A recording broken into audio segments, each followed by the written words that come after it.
भाई साहब, ज़िंदगी में कितना भी पैसा कमा लीजिए, लेकिन जीवन का सबसे यादगार पल बचपने होता है। सुकून, बिना टेंशन का, और मज़ा तो भैया 100% से भी ज़्यादा। और उसी बचपन का सबसे यादगार लम्हा दशहरा का मेला।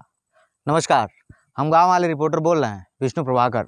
और आज आप सबके बीच उसी दशहरा का मेला का कुछ यादगार लम्हा लेकर हाजिर हूँ। भाई साहब, गजबे मज़ा था। गांव में बड़का पीपल का पेड़ और काली माई का मंदिर। यकीन मानिए, मने मन में 6 महीना पहले से ही दशहरा की तैयारी होने लगता था। और इसके लिए हम सब लोग बचपने में साम दाम दंड भेंट करके सारा प्लानिंग किया करते थे। साम दाम दंड भेंट तो हम इसलिए बोल रहा हूँ, उस समय लोग पहलवान टाइप का यार ढूंढते थे। और पहलवान टाइप का यार इसलिए बोल रहा हूँ, जो बढ़िया साइकिल चलाना जानता हो और झगड़ा हो तो सामने वाले को 2 झापड़ मार देना, तो उसका कनपट्टी लाल कर दे और उसके बाद रामलीला में आगे बैठने वाले सीट का भी जुगाड़ कर दे। और हाँ, इससे भी ज़्यादा खुशी तो ये बात का होता था कि स्कूल में नगदे ज़्यादा दिन का छुट्टी होने वाला होता था।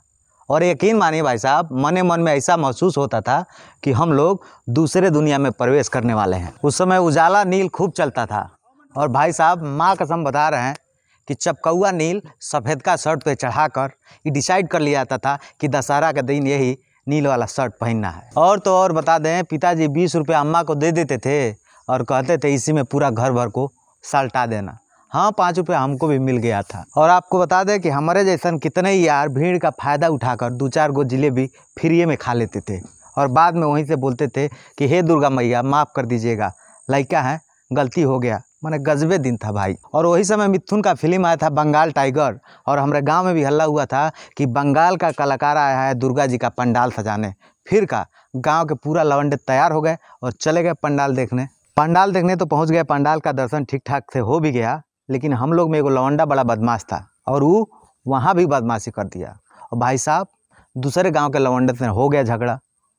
मिथुन का बंगाल टाइगर तो हम लोग देखे थे, लेकिन असली एक्शन जो है वो लड़का सब हमको दिखाया। और बता रहे हैं भाई साहब, मार मार के हम लोग को अमरीश पुरी बना दिए। और सबसे ज़्यादा मज़ा आनंद तो तब आता था जब माता जी का आशीर्वाद मिल जाता था और पंडित जी प्रसाद देते थे। और आपको बताई दे कि सबसे भाग्यशाली लड़का तो वो था जिसके प्रसाद में सबसे ढेर लचीदाना मिल जाता था। और उसको तो मने मन में ऐसा फीलिंग होता था कि मानिए उसको आरक्षण मिल गया है। और उसी में जो चतुर चलकवा टाइप का लड़का होता था, माने आजकल के नेताजी लोग के तरह, वो दोबारा प्रसाद वाली लाइन में घुस जाता था। और सबसे ज़्यादा दुख तो बेचारे उस लौंडे को होता था जो अपने आप को साल भर माफ़ नहीं कर पाता है, जो सोचता था कि दशहरा के दिन में सो जाएंगे और रात भर जगेंगे और रामलीला का आनंद लेंगे। लेकिन ये इंडिया है ना जी, यहाँ पॉलिटिक्स हो जाता है और घर के लोग उसके घर में ही उसके साथ राजनीति कर देते थे। और जब बेचारा वो उठता है तो पता चलता है कि रात हो गई और घर वाले ऊपर से ही उसके ऊपर 2-4 ठो इल्ज़ाम लगा देते हैं कि तुम तो उठबे नहीं की हो। और उसके आंखों के सामने 2 ठो पुरान जिलेबी रख देते हैं और कहते हैं बेटा रात ज़्यादा हो गया है, ये चाँप के सो जाओ, अब अगले साल का दशहरा मेला की तैयारी करना। तो भैया, ये था आपके और हम सबके जीवन का दशहरा की कुछ छिपी यादें। और हमको यकीन है कि आप सबके बचपन की और दशहरा की यादें ज़रूर ताज़ा हुई होंगी। आप सबसे निवेदन है, आप सबकी क्या यादें ताज़ा हुई हैं हमें कमेंट करके ज़रूर बताएं।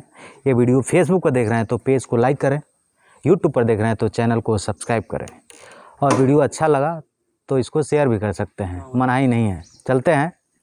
गांव वाले रिपोर्टर का एक बार आप सबको पुनः नमस्कार। जय माता दी।